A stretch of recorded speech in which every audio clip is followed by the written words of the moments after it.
eh, program Pesper kita di Jemaat Dr. Mansur. Kami mengucapkan selamat Sabat. Selamat Sabat juga buat Pak Pendeta Jamie, beserta juga bila mana ada tamu-tamu yang ikut dalam virtual Zoom ini, kami ucapkan selamat Sabat. Sebelum kita memulai ibadah kita, mari kita mengundang Roh Kudus dalam hati dan pikiran kita. Kita berdoa.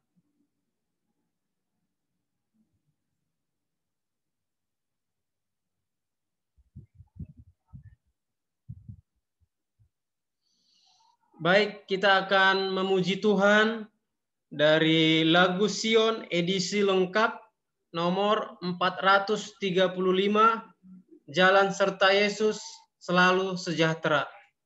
Lagu Sion edisi lengkap nomor 435, Jalan serta Yesus selalu sejahtera.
Doa buka diminta kesediaan oleh Pak Kasim Bolon, Kepala Sekolah.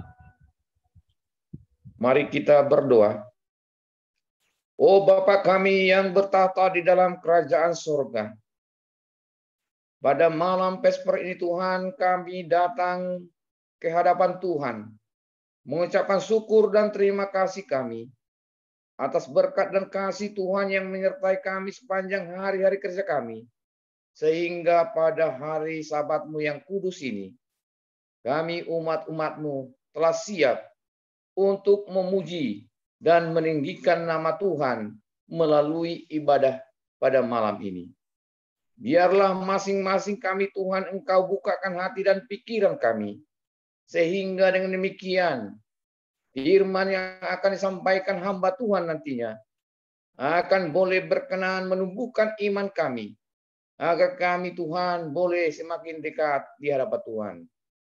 Demikian juga Tuhan, bagi umat-umat Tuhan, mungkin tidak boleh ikut pada saat ini, karena sesuatu hal mungkin di dalam penyakit.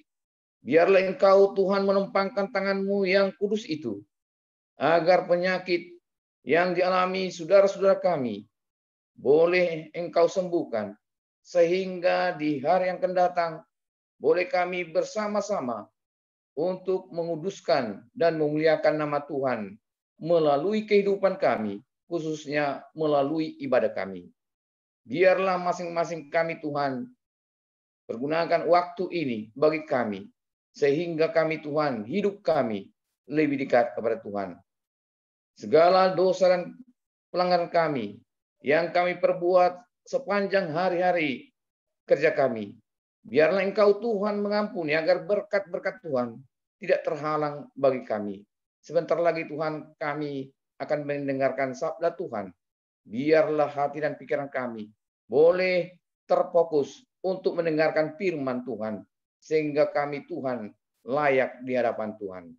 Sepanjang ibadah ini Tuhan pimpin dan berkati kami.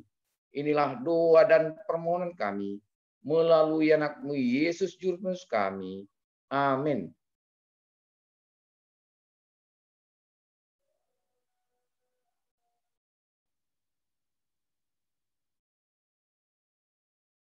Baik, sebelum kita mendengarkan firman, kita akan mendengarkan lagu pujian yang dibawakan oleh keluarga Bapak H. Sigalingging. Waktu dan tempat dipersilahkan. Baik, terima kasih. Kami akan bernyanyi dari lagu Sion nomor 204.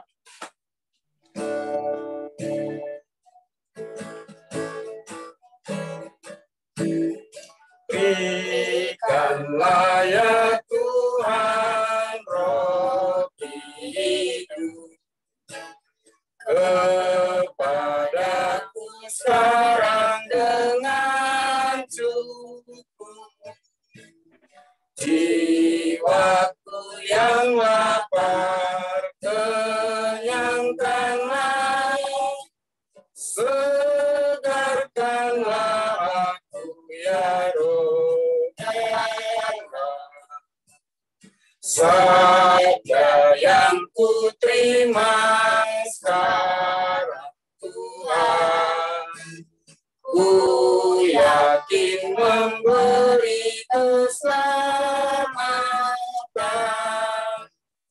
lepaskan jiwaku dari dosa, ku jadi milikmu selamanya. Sabdamu ya Tuhan, perisai hidup, jadi perlindungan dengan cukup. Sucikan hatiku, berikanlah terang, oleh sabda yang aku menang.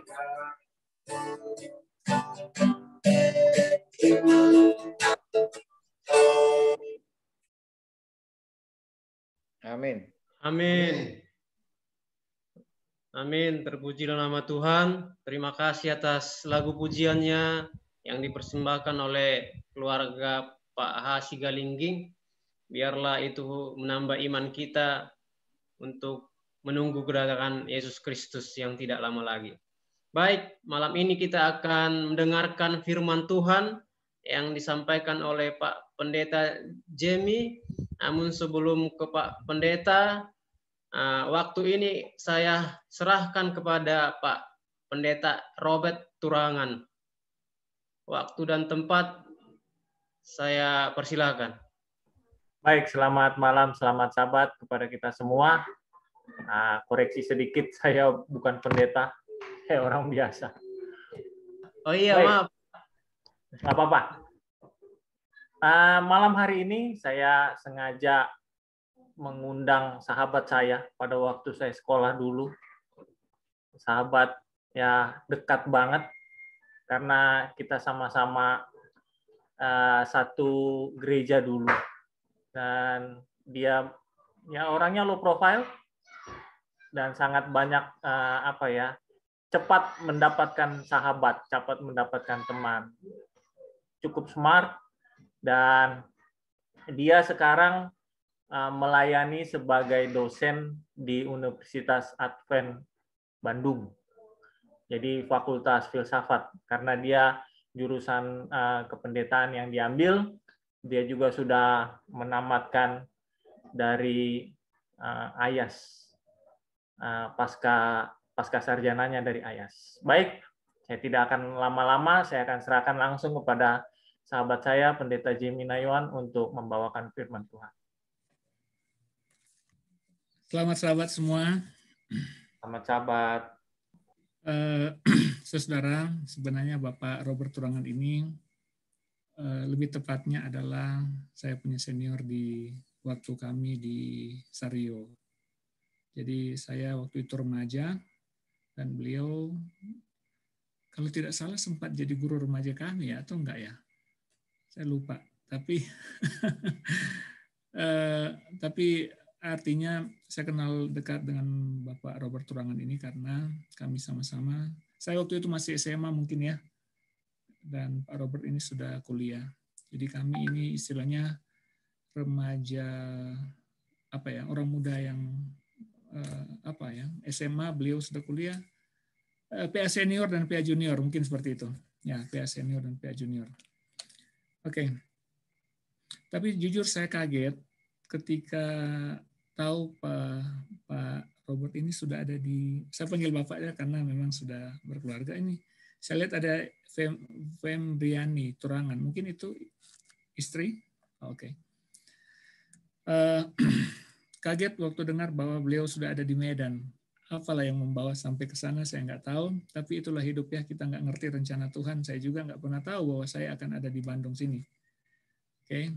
Jadi itu semua karena kemurahan Tuhan. Kalau tadi beliau sampaikan bahwa saya ada di sini untuk sebagai pengajar, itu juga karena tuntunan Tuhan, dan saya kira kita semua mengalami akan kemurahan Tuhan dalam hidup kita. Ya.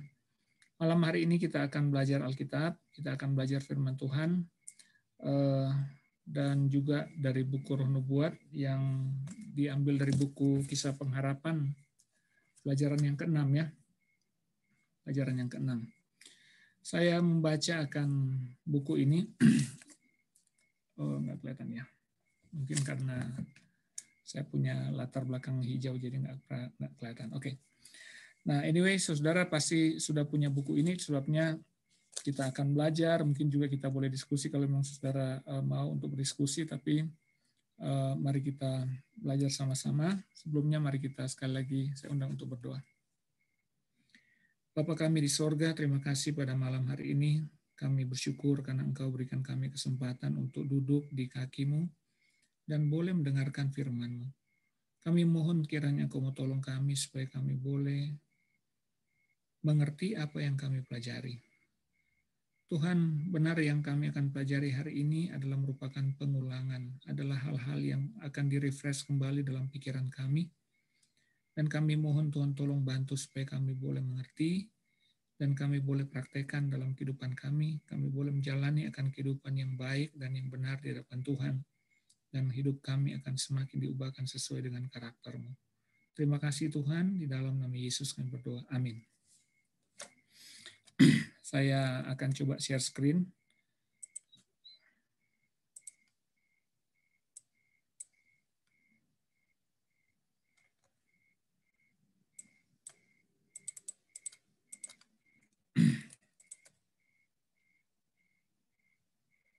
Oh, sorry.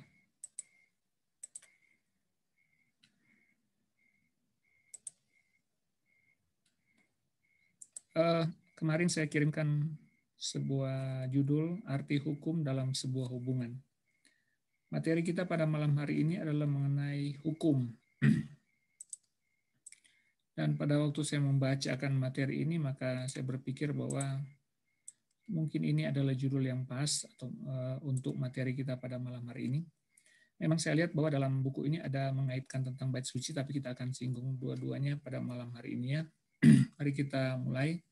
Saudara, kalau saudara melihat hal ini hal yang simpel lah ya, sebenarnya sering kita lihat. Sering kita lihat di jalanan ya. ini hanya hal yang sederhana. Kalau kita bicara tentang hukum, maka banyak kali kita terpikir tentang misalnya polisi lalu lintas, ya. Ada hukum yang berlaku di jalanan, ketika dilanggar maka pasti akan kena tilang.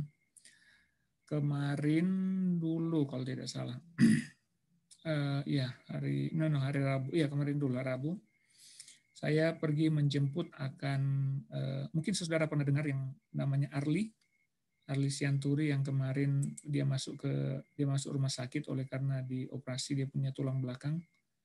Ya, mungkin saudara pernah dengar itu. Dan waktu kami baru mau jemput, saya melewati sebuah lampu merah.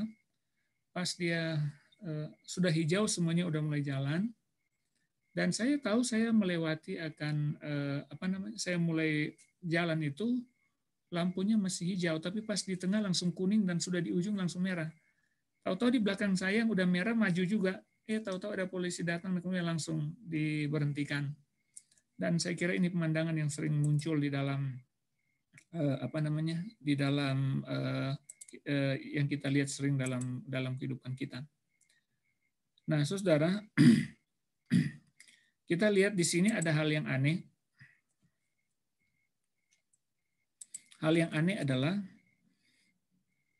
ini polisi yang sebelah kanan, mereka yang mengatur akan lalu lintas, mereka yang memberikan aturan-aturan, tapi ternyata mereka melanggar. Jadi ketika dia melanggar, maka dia mendapatkan hukuman. Dia selain dikasih push up, dia juga harus buat pernyataan bahwa dia tidak akan buat lagi, dan juga dia akan ditilang seperti katanya masyarakat biasa. Nah, saudara, sebenarnya dalam hidup kita ini, kalau bicara tentang hukum, ini bukan cuma di masalah lalu lintas. Dalam setiap aspek kehidupan kita itu kita berhubungan dengan hukum. Yang mungkin kalau kita melihat arti hukum seperti ini. Kamus Besar Bahasa Indonesia mengatakan begini, peraturan atau adat yang secara resmi dianggap mengikat yang dikukuhkan oleh penguasa atau pemerintah, undang-undang, peraturan, dan sebagainya untuk mengatur pergaulan hidup masyarakat. Ini yang kedua. Yang ketiga, patokan, kaidah, ketentuan mengenai peristiwa, alam, dan sebagainya yang tertentu, atau keputusan pertimbangan yang ditetapkan oleh hakim dalam pengadilan atau vonis. Nah, jadi dibilang ada peraturan ya yang mengikat, ya, yang diatur oleh penguasa.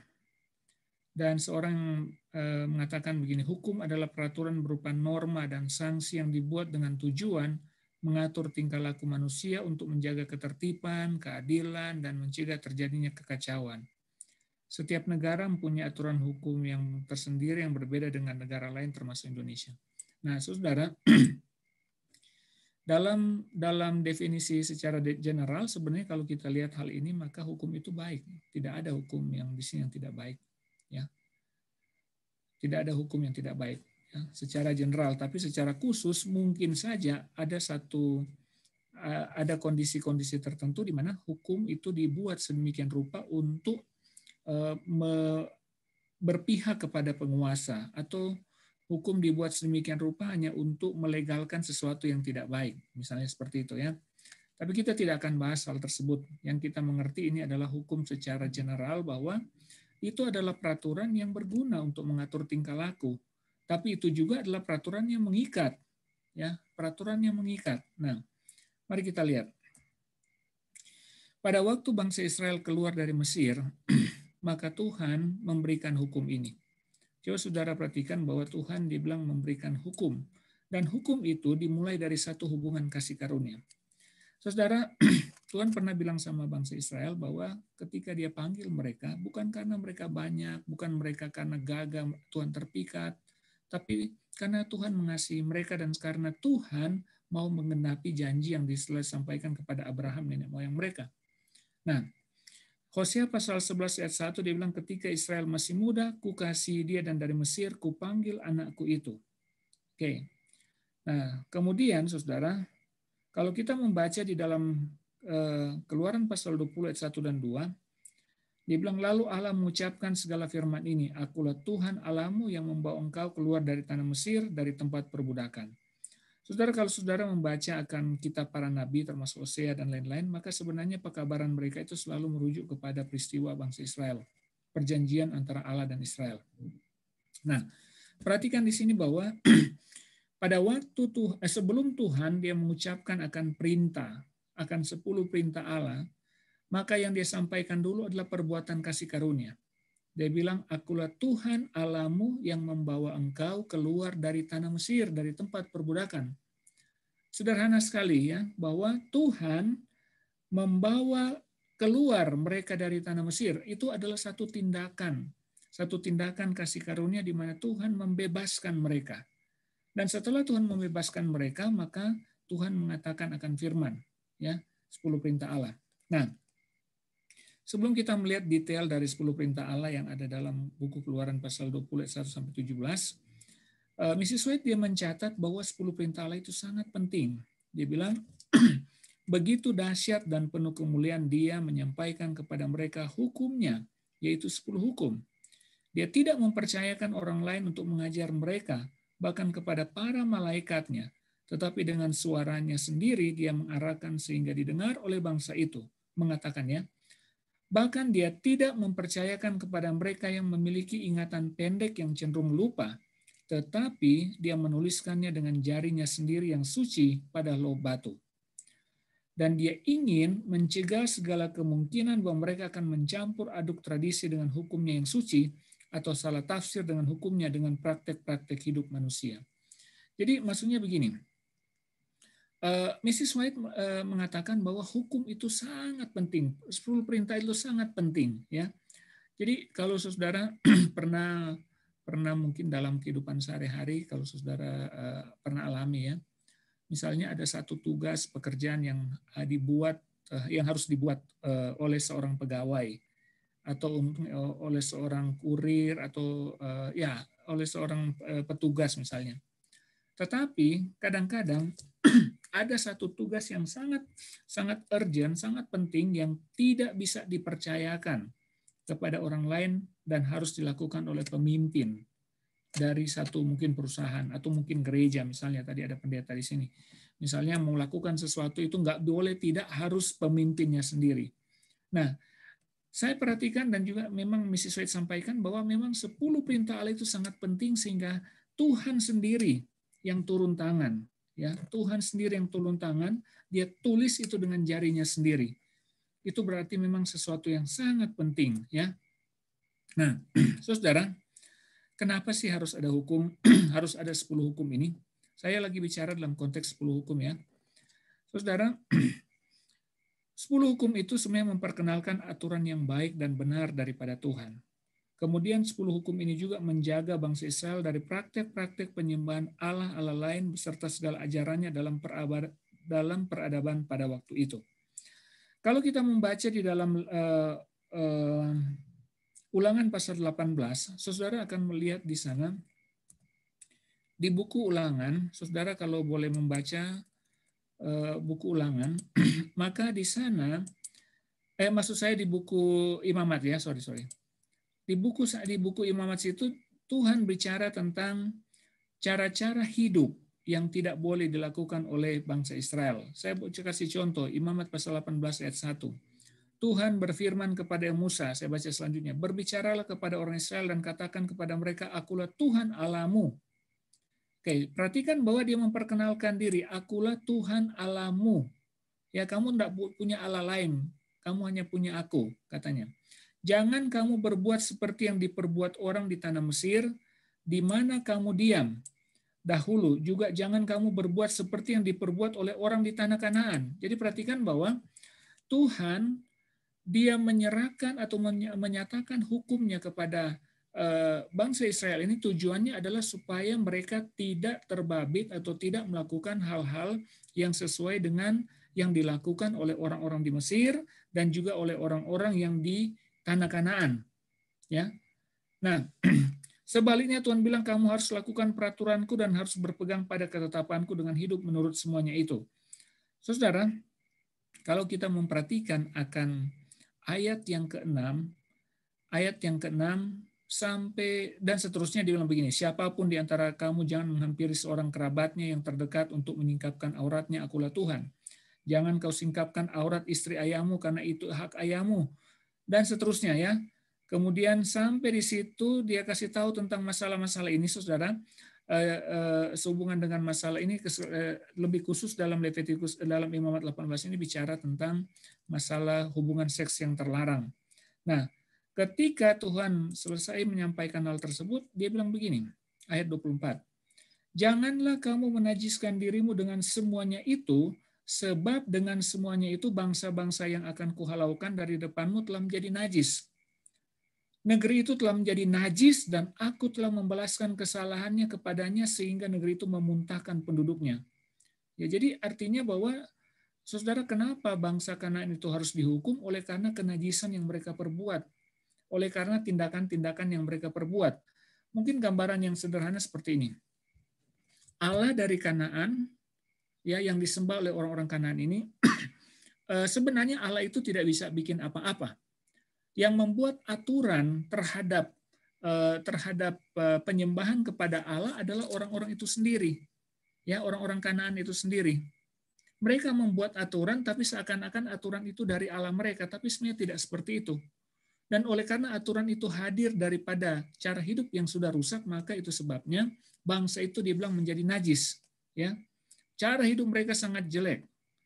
Mungkin saudara pasti ingat, mungkin saudara sudah sering dengar mengenai penyembahan kepada dewa Molok misalnya.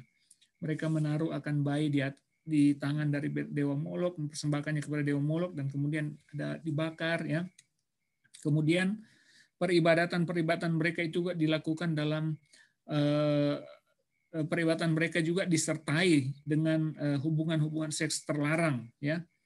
Nah, dia bilang negeri itu sudah menjadi najis, tapi kamu harus berpegang pada ketetapan dan peraturanku. Jangan melakukan sesuatu pun dari segala kekejian itu, baik orang Israel asli maupun yang orang asing yang tinggal di tengah-tengah kamu. Karena segala kekejian itu telah dilakukan oleh penghuni negeri yang sebelum kamu, sehingga negeri itu menjadi najis, supaya kamu jangan dimuntahkan oleh negeri itu apabila kamu menajiskannya seperti telah dimuntahkannya bangsa yang sebelum kamu. Karena setiap orang yang melakukan sesuatu pun dari segala kekejian itu, orang itu harus dilenyapkan dari tengah-tengah bangsanya. Jadi, saudara, kalau kita melihat dari konteks ini, maka sebenarnya ketika Tuhan memberi hukum kepada bangsa Israel, maka sebenarnya tujuannya sangat baik. Ya, sekali lagi itu memperkenalkan aturan yang baik dan yang benar daripada Tuhan. Itu juga jaga bangsa Israel supaya mereka jangan melakukan praktek-praktek yang dilakukan oleh para penyembah berhala. Nah, saudara, coba saudara perhatikan akan isi hukum ini. Saya kira kalau ditanya kepada kita, saudara mungkin sudah menghafal akan ayat ini, atau mungkin anak-anak sudah ada yang menghafal. Gambar ini saya ambil dari, kalau saudara pernah ke Unai, pasti tahu tempat ini ya, di depan library ini, ya, ada gambar ini. Nah, kalau kita membaca, ya, isi hukum ini menggambarkan identitas dan karakter dari pemberi hukum. Yang pertama dia bilang thou shall have no other gods before me. Kita terjemahkan sini, jangan ada padamu Allah lain di hadapanku. Saudara, begini, Allah pada zaman Israel itu banyak, ya. Ada Allahnya orang Amori, ya, orang Kanaan, maksudnya orang Het, kemudian Allah dari orang Moab, Amon, dan lain-lain. Ya, semuanya mereka memiliki Allah mereka masing-masing. Tetapi pada waktu Tuhan memanggil bangsa Israel, dia bilang bahwa jangan ada padamu Allah lain. Ya, tidak boleh ada Allah lain di hadapanku. Ya, kenapa sepertinya ada semacam eksklusif, semacam pernyataan yang sangat eksklusif dari Tuhan? Kenapa? Karena begini, saudara, karena Tuhan sangat tahu bahwa kalau mereka memiliki Allah yang lain, pasti mereka akan mempraktikkan cara hidup yang tidak benar. Dan Tuhan yang berhubungan dengan mereka ini adalah Tuhan pencipta langit dan bumi, Tuhan yang memiliki prinsip-prinsip kebenaran yang absolut, yang benar, ya. Dan dia sangat mengerti bahwa kalau seandainya bangsa ini terbabit dengan Allah lain, pasti mereka akan rusak. Kemudian Tuhan juga katakan bahwa jangan membuat bagimu patung yang menyerupai apapun yang di langit dan bumi, dan jangan sujud menyembahnya. Saudara, kalau saudara membaca di dalam Alkitab, secara khusus di dalam buku Ulangan pasal 4, Mungkin ada yang boleh baca. Dia bilang begini.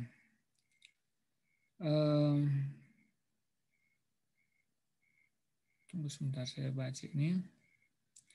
Dia bilang begini. Ayat yang ke-11 kita baca dulu tunggu sebentar saya baca dulu dari ayat yang ke-9. Tetapi waspadalah dan berhati-hatilah supaya jangan engkau melupakan hal-hal yang dilihat oleh matamu sendiri itu, dan supaya jangan semuanya itu hilang dari ingatan seumur hidupmu. Beritahukanlah kepada anak-anakmu dan kepada cucu cicitmu semuanya itu. Yakni hari itu ketika engkau berdiri di hadapan Tuhan Allahmu di Horeb, waktu Tuhan berfirman kepadaku, suruhlah bangsa itu berkumpul kepadaku. Maka aku memberi mereka mendengar segala perkataanku, sehingga mereka takut kepadaku selama mereka hidup di muka bumi dan mengajarkan demikian kepada anak-anak mereka. Nah kemudian di ayat yang ke-15 dibilang begini, hati-hatilah sekali sebab kamu tidak melihat sesuatu rupa pada hari Tuhan berfirman kepadamu di Horeb dari tengah-tengah api, supaya kamu jangan berlaku busuk dengan membuat bagimu patung yang menyerupai berhala apapun, yang berbentuk laki-laki atau perempuan, yang berbentuk binatang, burung bersayap, binatang yang merayap, atau ikan yang ada dalam air di bawah bumi. Artinya apa? Jadi latar belakang ini kita mengerti bahwa bangsa Israel waktu mereka bertemu dengan Tuhan di kaki Gunung Sinai, dia bilang mereka tidak melihat apa-apa, yang mereka alami adalah mereka hanya mendengar. Dan Musa mengingatkan hal tersebut, ya. Ya, dia bilang kamu tidak melihat rupa Tuhan pada waktu itu. Itu sebabnya jangan membuat bagimu patung yang menyerupai apapun. Ya, itu sebabnya Saudara, saya mungkin entahlah apakah Saudara sudah melihat lebih jauh atau tidak, tetapi sejauh yang saya mengerti bahwa belum ada penemuan arkeologi tentang patung dari Yahweh Allahnya Israel ini.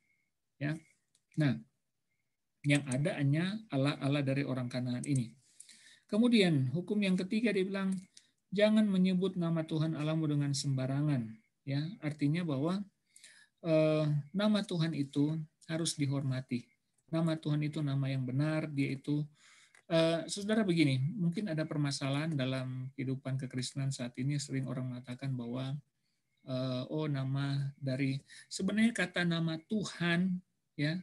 Nama Tuhannya, nama Allahnya Israel itu adalah Yahweh. Tapi kemudian diterjemahkan ke bahasa Indonesia kata Tuhan huruf besar.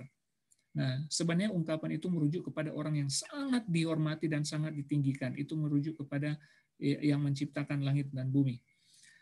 Memang ada orang mungkin berpikir bahwa harus kembalikan nama Yahweh. Kalau saya pribadi saya tidak ada masalah kalau orang mau menggunakan nama tersebut, ya. Tapi orang bangsa Yahudi sendiri mereka sangat berhati-hati dengan nama dari Allah itu, Allah Israel, yaitu Yahweh, sehingga ketika mereka membaca akan huruf tersebut mereka sering menyebutnya dengan kata Adonai. Dan menarik untuk kita perhatikan pada waktu buku Perjanjian Baru ditulis dalam bahasa Greka, ternyata nama Yahweh itu tidak dibawa. Justru mereka menggunakan konteks bahasa yang ada pada waktu itu, yaitu baik nama Kurios dan juga nama Dio, ya, yang apa namanya, untuk nama Allah dan juga nama Tuhan di bahasa Yunani. Jadi artinya bahwa pada waktu itu diterjemahkan, maka tidak ada masalah bagi pengikut-pengikut Yesus ketika mereka melihat bagaimana nama Tuhan, nama Yahweh itu tidak digunakan di Perjanjian Baru seperti yang ditulis dalam buku Perjanjian Lama. Bahkan saudara mungkin pernah mendengar akan terjemahan dari bahasa Ibrani ke bahasa Yunani, ya, yang namanya Septuagint atau LXX. Itu juga sama. Mereka menggunakan konteks bahasa yang digunakan waktu itu, yaitu bahasa Yunani, ya, tidak dibawa. Tapi malam ini kita tidak akan bicara hal tersebut. Tetapi intinya adalah bahwa kita juga harus menghormati akan Allah kita, ya, Allah kita, supaya kita jangan menyebut namanya dengan sia-sia dalam percakapan kita. Yang saya maksudkan adalah ketika tiba pada konteks bahasa Indonesia, ya memang kita menggunakan apa yang digunakan dalam kehidupan bangsa Indonesia saat ini. kita mungkin nanti akan bicara berikut tentang hal tersebut. Nah, kemudian yang keempat, ingat dan kuduskan hari Sabat. Saudara, ketika menyebutkan kata ingat, itu berarti sesuatu yang sudah ada. Sesuatu yang sudah ada dan kemudian diingatkan kembali. Ya, kenapa itu disampaikan ingat? Oleh karena itu memang sudah ada. Ya, ingat itu berarti sesuatu yang sudah ada dan dikasih ingat kembali. Nah, memang kita tahu bersama bahwa memang Tuhan menciptakan hari Sabat itu pada waktu selesai penciptaan. Kemudian menghormati orang tua. Menghormati orang tua ini penting sekali. Saudara, coba Anda perhatikan ini. Ini adalah hukum kepada Tuhan, ini adalah hukum kepada sesama. Tetapi ini kok ditaruh di antara Tuhan dan sesama ini. Ya, coba perhatikan kepada Allah, kepada Tuhan pencipta, dan kemudian kepada sesama, dan ini orang tua ditaruh di antara ini. Dan saya melihat ini sesuatu yang sangat penting, menghormati akan orang tua. Kemudian ini yang berikut, kita tahu bersama mengenai bagaimana hubungan kita dengan sesama kita. Ya, tentu saja orang tua termasuk sesama kita, tetapi ada keistimewaan yang sangat penting ketika Tuhan menaruh akan penghormatan kepada orang tua ini pada hukum sesudah penghormatan kepada Tuhan. Nah, saya kira untuk hari Sabat kita sudah mengerti akan hal tersebut ya. Saya kira saudara sudah mengerti, tetapi mungkin ya kalaupun kita perlu diingatkan kembali, Sabat itu mengingatkan kita sebagai pencipta, Sabat itu mengingatkan kita bahwa bangsa Israel pernah diperhamba di Mesir tapi pernah dibebaskan, dan Sabat itu juga bagi kita, bahwa kita juga pernah menjadi hamba dosa dan kemudian Tuhan sudah melepaskan kita. Nah, kemudian kita perhatikan ada pertanyaan dalam pelajaran kita, ditulis begini, haruskah ada hukum yang ditulis di 2 loh batu? Dia bilang begini, apabila manusia memelihara hukum Allah sebagaimana yang diberikan kepada Adam sesudah kejatuhannya yang dipelihara oleh Nuh dan dipelihara oleh Abraham, maka tidak perlu diadakan upacara sunat. Apabila keturunan Abraham setia memegang teguh perjanjian upacara sunat itu, mereka tidak akan jatuh oleh penyembahan berhala kafir. Mereka tidak perlu menderita perbudakan di Mesir, dan tidak diperlukan bagi Allah untuk menatakan hukumnya di Gunung Sinai atau menuliskan pada loh batu dan praktikkan prinsip-prinsip 10 hukum, maka tidak perlu lagi ada petunjuk-petunjuk tambahan diberikan kepada Musa. Jadi begini, sebenarnya kalau saja bangsa Israel itu mau pelihara hukum, ya, maka sebenarnya tidak akan jadi seperti artinya bahwa dibilang sini bahwa bangsa Israel itu tidak akan jatuh dalam penyembahan berhala kafir, mereka tidak akan menderita perbudakan di Mesir, ya, mereka tidak akan Tuhan katanya tidak akan sampaikan hukumnya di Sinai. Kenapa? Karena begini, saya membaca tulisan Rono Buat, dikatakan bahwa kenapa bangsa Israel harus ke Mesir, oleh karena ada keturunan-keturunan mereka yang sudah melakukan tindakan-tindakan penyembahan kepada berhala. Itu sebabnya Tuhan izinkan mereka berada di Mesir, dan kemudian mereka mengalami juga kesusahan di sana, tapi kemudian Tuhan tidak meninggalkan mereka, ya. Tapi intinya adalah kalau saja hukum itu dipelihara, maka tidak harus ada katanya tidak harus ada 10 hukum kalau saja dipelihara. Karena memang hukum itu, kalau saya membaca dari buku ini, juga saya coba lihat tulisan dari Ron Hubbard, dia bilang sebenarnya pada zaman Adam, ketika Adam diciptakan, hukum itu juga sudah ditaruh dalam hati. Nah, coba kita perhatikan ini. Adam mengajarkan hukum Allah kepada keturunannya, dan itu diturunkan dari ayah ke anak melalui generasi yang berurutan. Namun terlepas dari ketentuan yang murah hati untuk penebusan manusia, hanya sedikit yang menerima dan menunjukkan ketaatan. Dengan pelanggaran dunia menjadi begitu keji, sehingga perlu untuk membersihkannya dengan air bah dari kerusakannya. Hukum dilestarikan oleh Nuh dan keluarganya, dan Nuh mengajarkan 10 perintah Allah kepada keturunannya. Ketika manusia kembali menjauh dari Allah, Tuhan milih Abraham. Dia bilang, Abraham mendengarkan suaraku dan menuruti akan ketetapanku. Ini mungkin salah terjemahan ini. Perintah-perintahku, ketetapanku, dan hukum-hukumku. Kejadian 26 ayat 5. Jadi, ini adalah merupakan satu cara bagaimana Allah mau supaya hukumnya diteruskan dari satu generasi kepada generasi yang lain. Kepadanya diberikan upacara sunat yang merupakan tanda bahwa mereka yang menerimanya mengabdikan diri untuk melayani Tuhan. Sebuah janji bahwa mereka akan tetap terpisah dari penyembahan berhala dan akan mematuhi hukum Tuhan.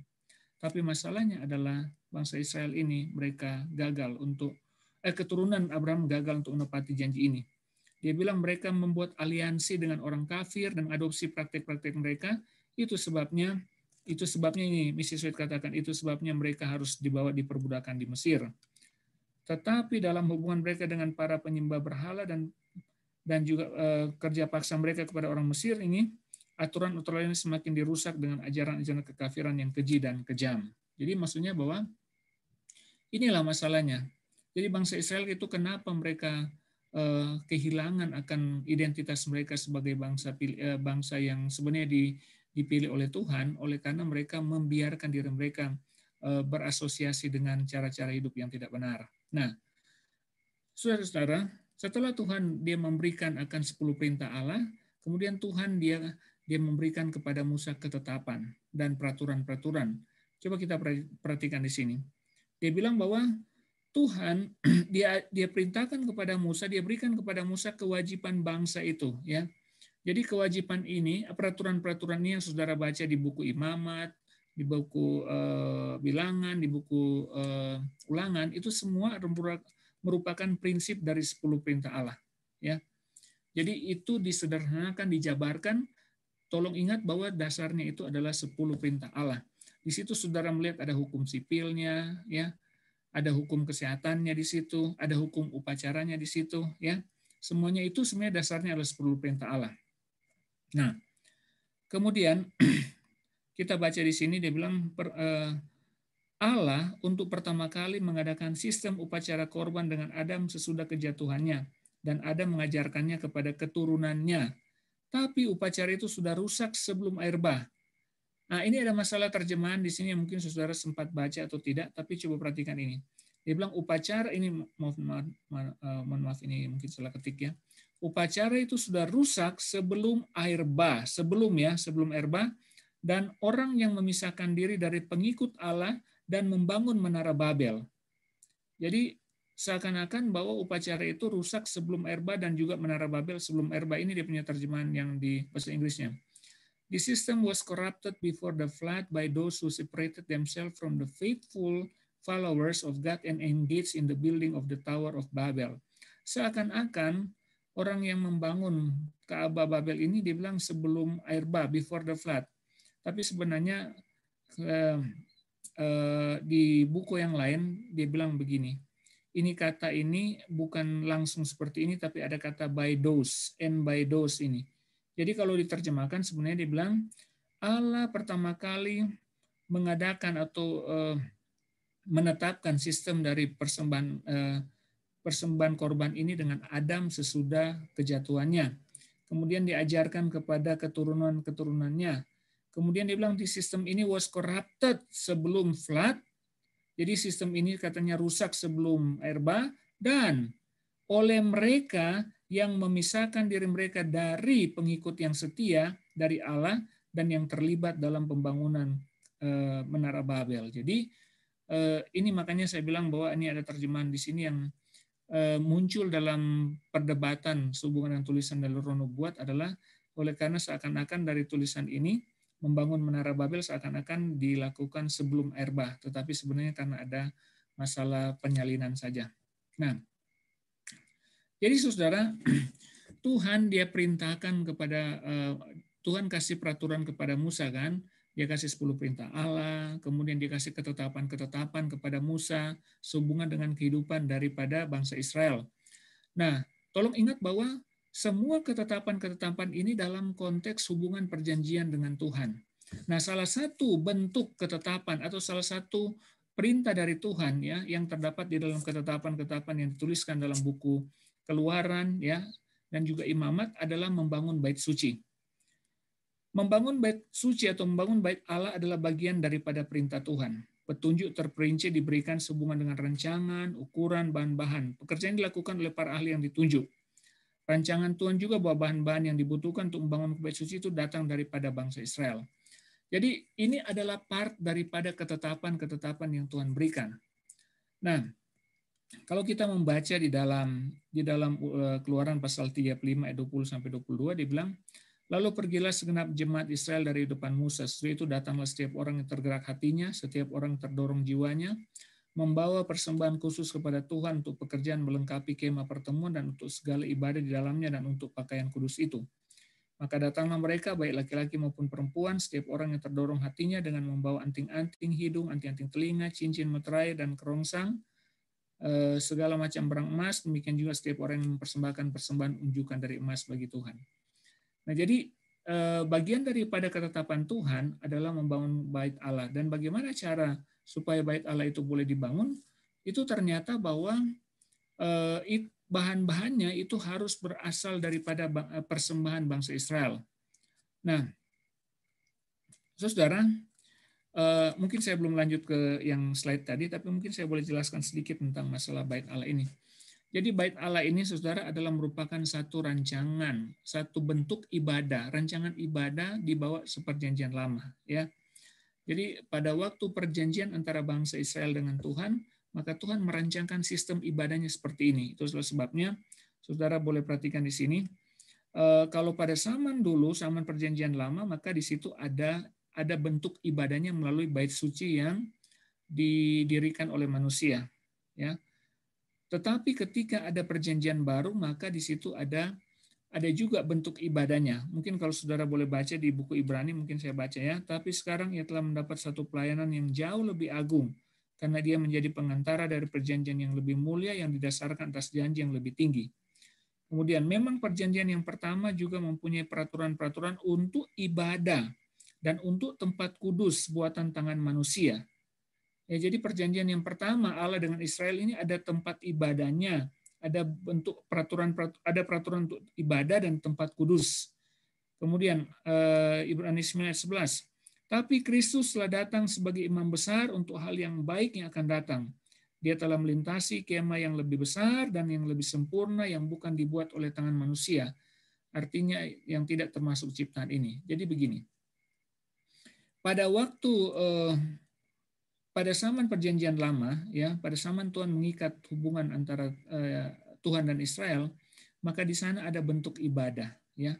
Perjanjian lama ada sistem ibadahnya. Sama-sama memerlukan korban, sama-sama memerlukan imam, sama-sama memerlukan bait suci, baik perjanjian yang baru maupun perjanjian yang lama, ya. Tapi perbedaannya adalah di perjanjian yang lama, sistem ibadahnya menggunakan korban binatang, imamnya harus dari keturunan Harun, imam besarnya, dan bait sucinya adalah bait suci dibuat oleh manusia. Sementara di perjanjian yang baru, sistem ibadahnya adalah darah Kristus, kemudian Yesus bukan dari keturunan Harun, dan kemudian keimamatan juga itu tidak dibatasi oleh usia, ya, oleh karena Yesus dia menjadi imam besar untuk selama-lamanya, dan kemudian bait suci itu adalah bait suci surgawi.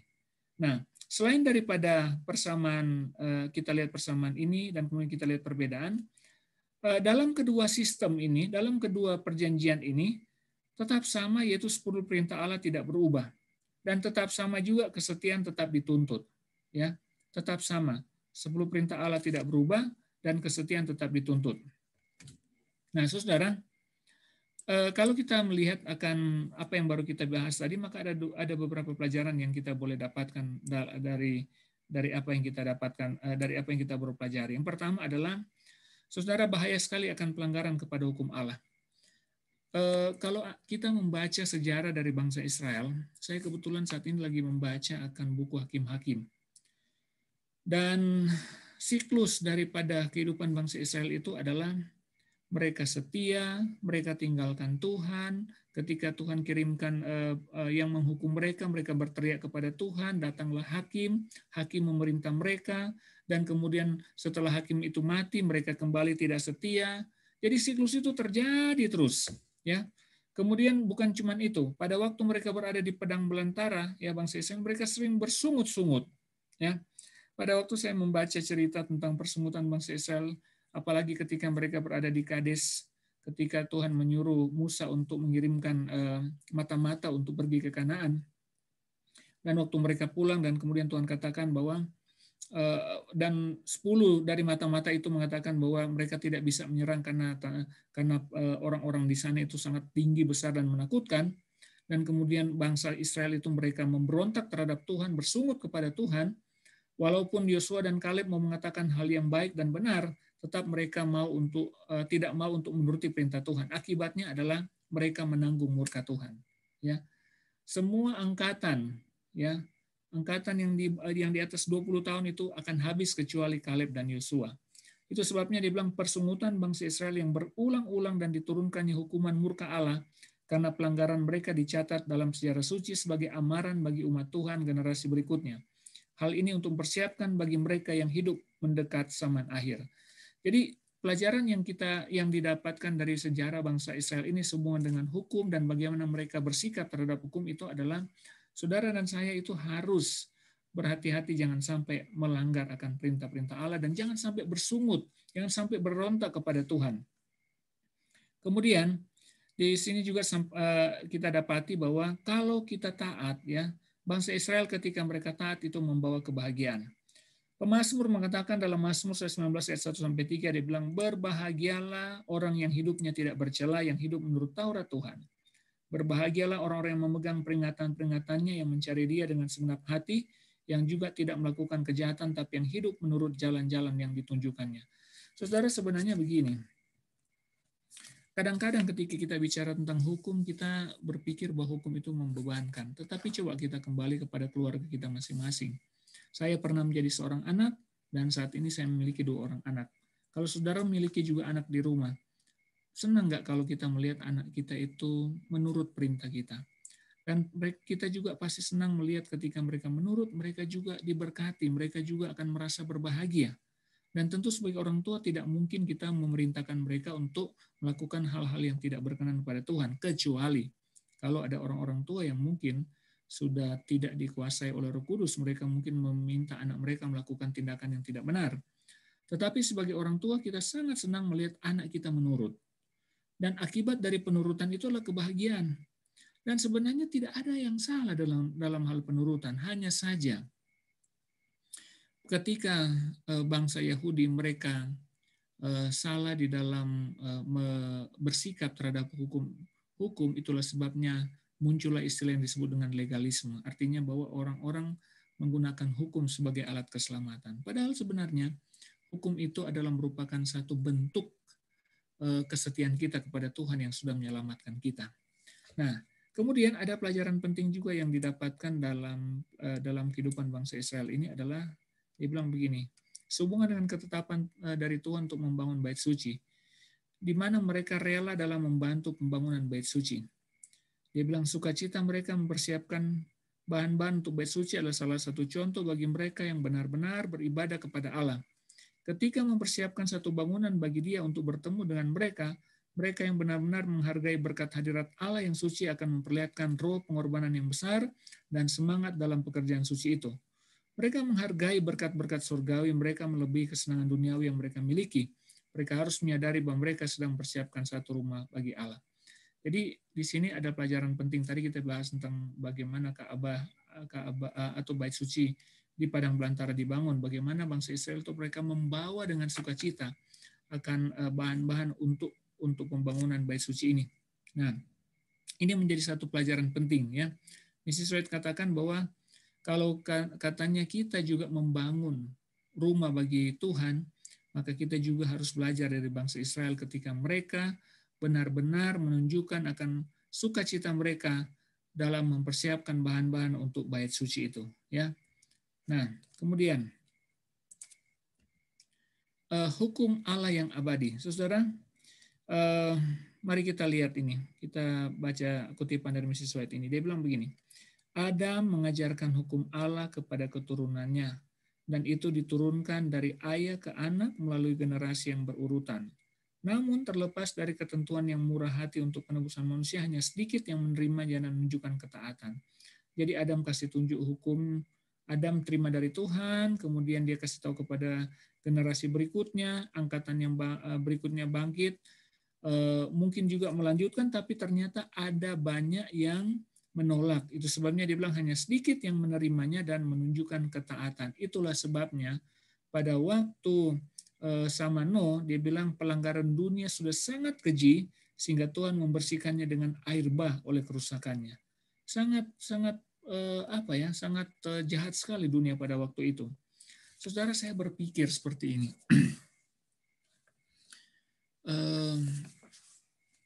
Lawatan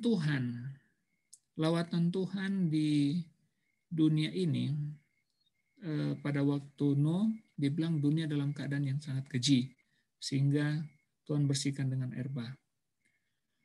Pada waktu Yesus datang, memang kita tidak memiliki gambaran yang sangat jelas tentang kondisi itu, tapi saya pernah baca tulisan Mrs. White, dikatakan bahwa dunia dalam keadaan yang korup, kehidupan dari bangsa Yahudi.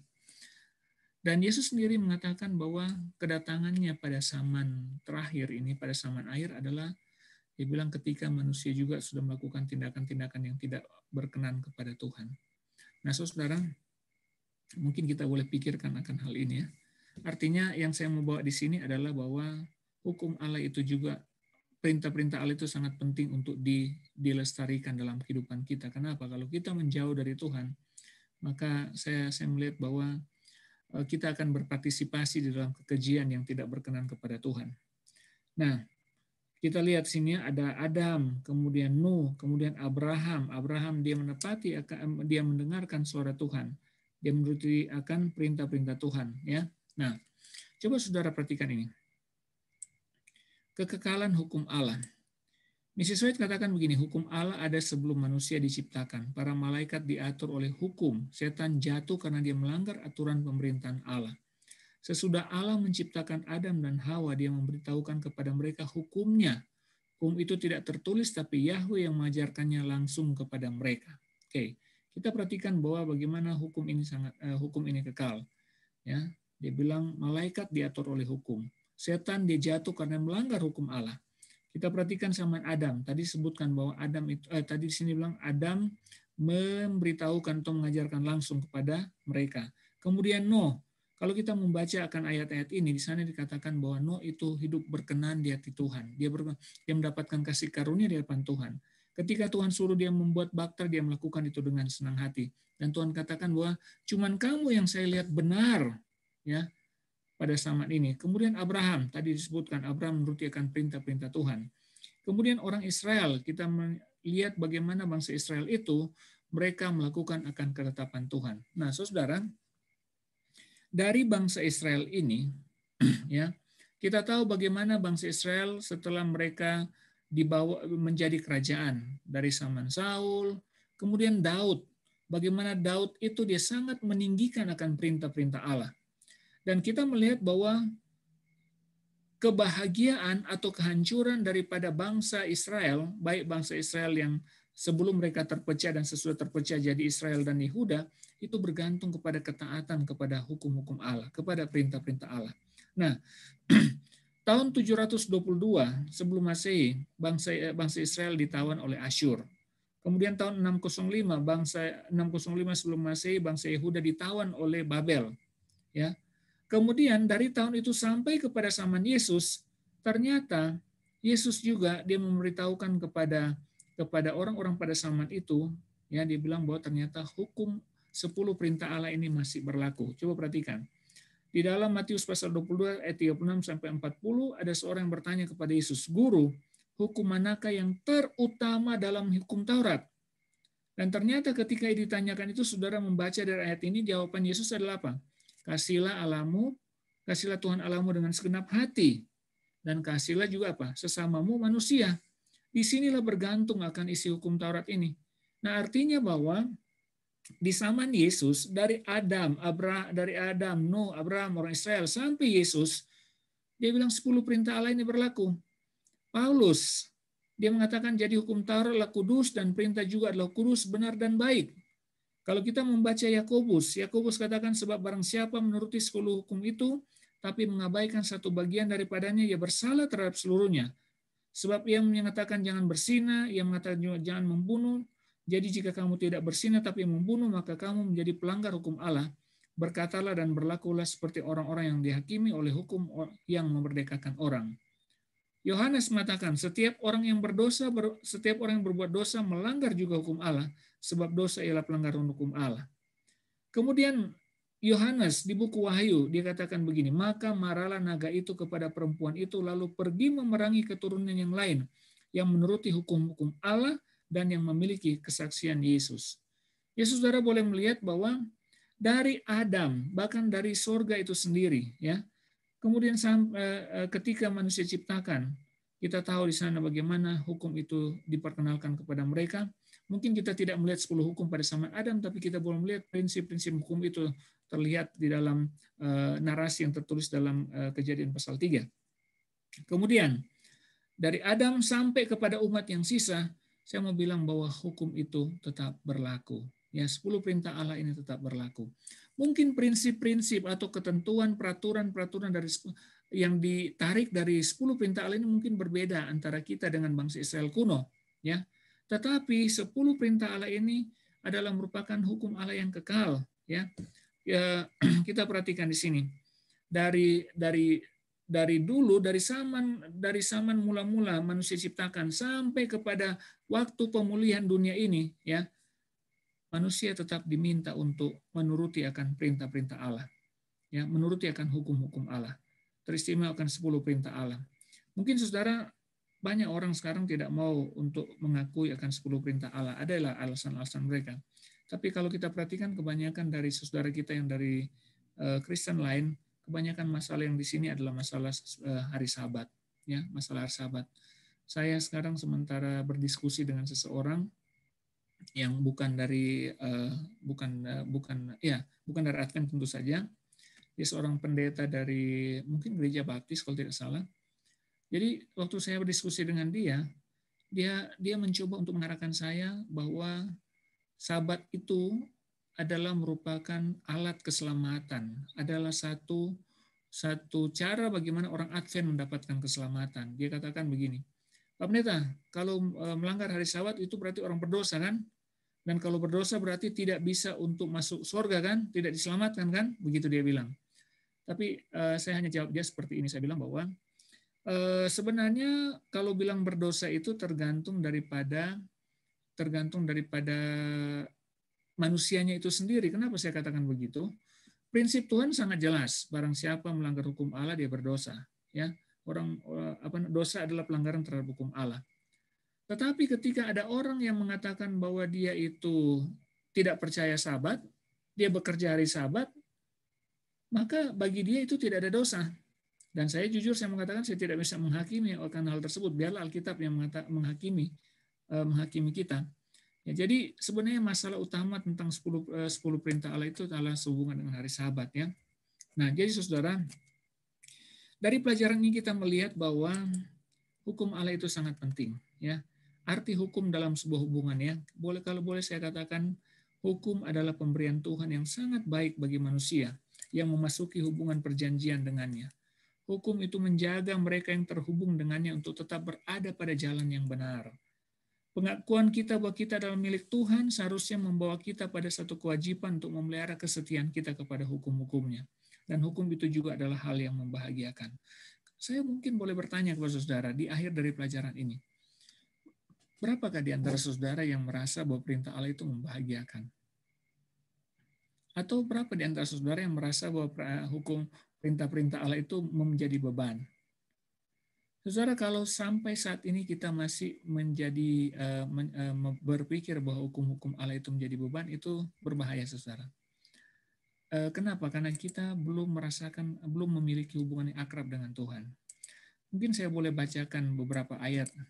Mungkin saya boleh taruh di slide ini. Coba saudara perhatikan bagaimana hubungan Daud dengan Tuhan. Bagaimana hubungan pemazmur dengan Tuhan ketika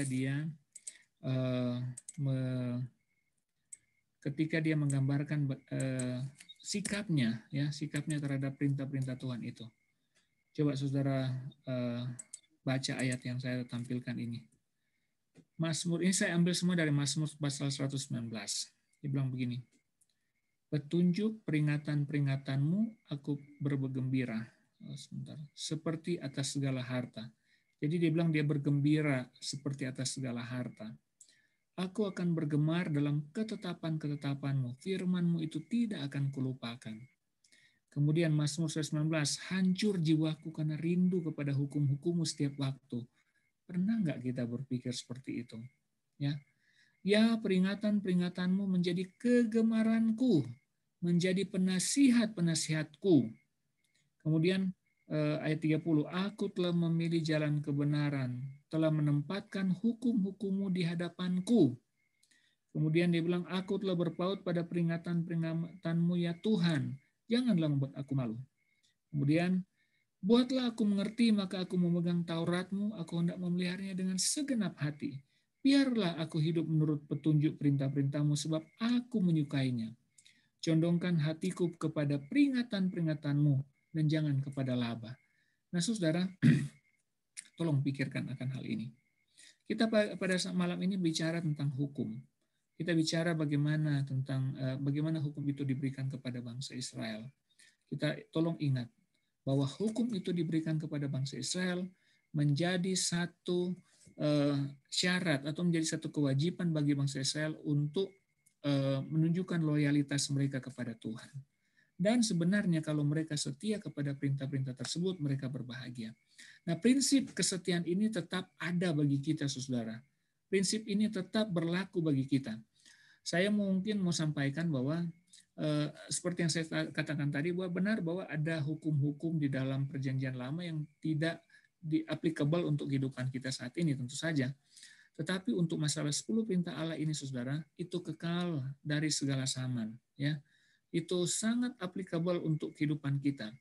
Dan pada akhir dari pelajaran ini saya cuma mengingatkan kepada saudara, kalau kita mengakui Tuhan itu sebagai pemilik kita, kalau kita sudah memasuki hubungan perjanjian kita dengan Tuhan, ketika kita mengaku sebagai pengikut Yesus, Yohanes pasal 1 ayat yang ke-12 dikatakan bahwa barang siapa percaya di dalam nama Yesus, dia diangkat menjadi anak-anak Allah, diberi kuasa untuk menjadi anak Allah. Artinya kalau kita sudah terima Yesus, kita menjadi anak Allah, kita masih hubungan perjanjian dengan Tuhan, selayaknya kita harus mengikuti akan perintah-perintah Tuhan. Kita harus mencintai akan perintah-perintah Tuhan. Kita harus hidup selaras dengan perintah-perintah Tuhan. Saudara, mari. Tuhan mau kita berkomitmen dengan Dia. Tuhan mau kita menghormati komitmen kita dengan Tuhan.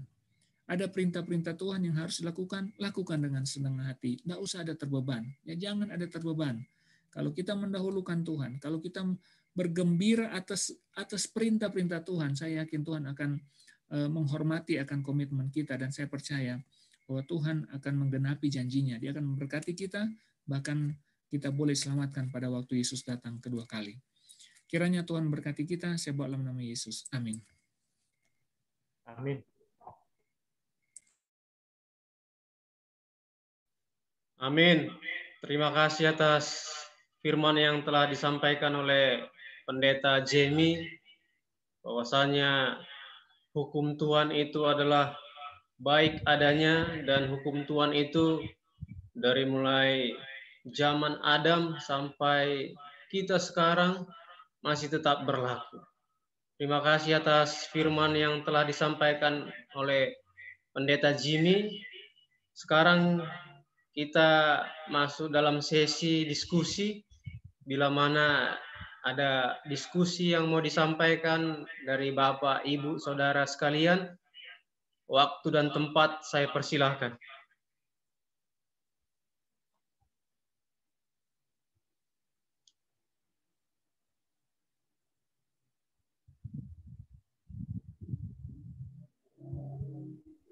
Baik, boleh bertanya? Silakan Pak Nababan. Terima kasih.